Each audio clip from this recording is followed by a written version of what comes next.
og velkommen til biologitimen. I aften skal vi snakke om genteknologi. Vi står i øjeblikket midt i en af naturvidenskabens store revolutioner, som kan åbne for uanede muligheder, men som samtidig giver anledning til udbredt bekymring og skepsis.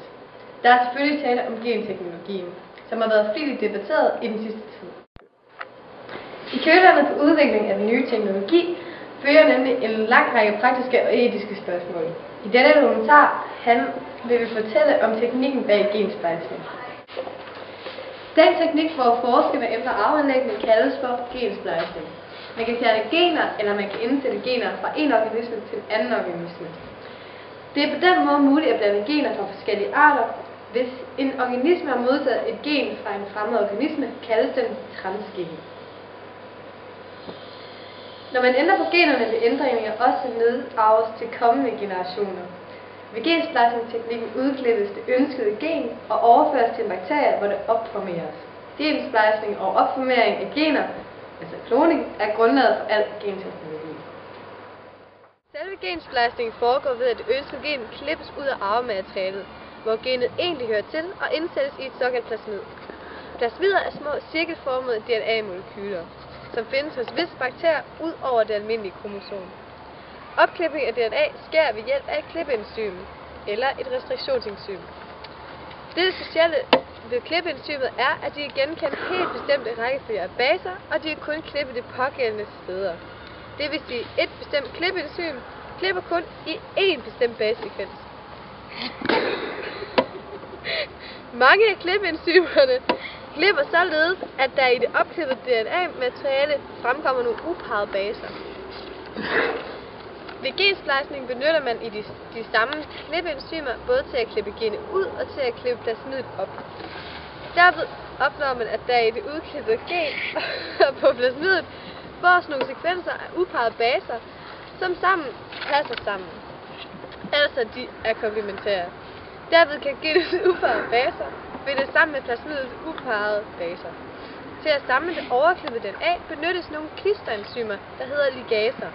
Når plasmidet har fået indsplejset det fremmede gen, indsættes det i en bakterie, hvor det vil blive duplikeret, altså klonet, ved celledeling som resten af bakteriens arvemasse, og derved gå i arv fra generation til generation.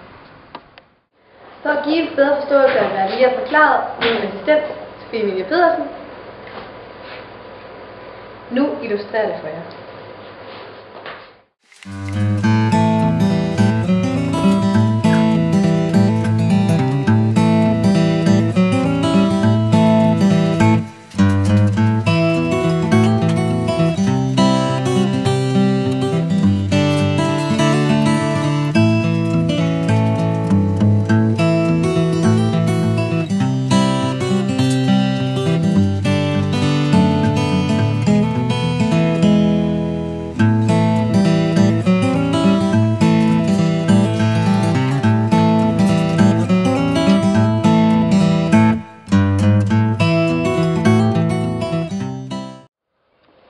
Det var første lektion i biologitimen. Jeg håber, vi ses næste uge.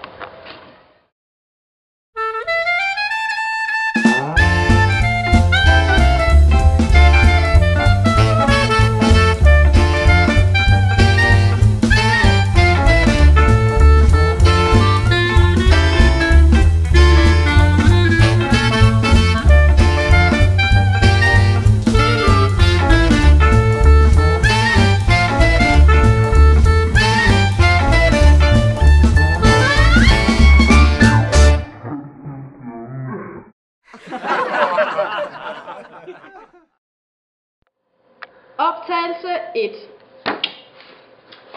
God aften og velkommen til biologitimen. I dag skal vi snakke om genteknologi. Optagelse 3.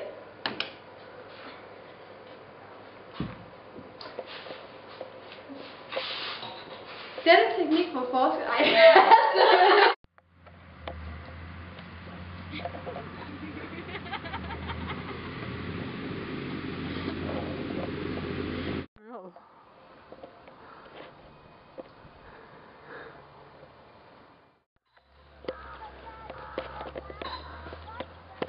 Det var forresten første lektion af biologitimen. Vi ses næste uge.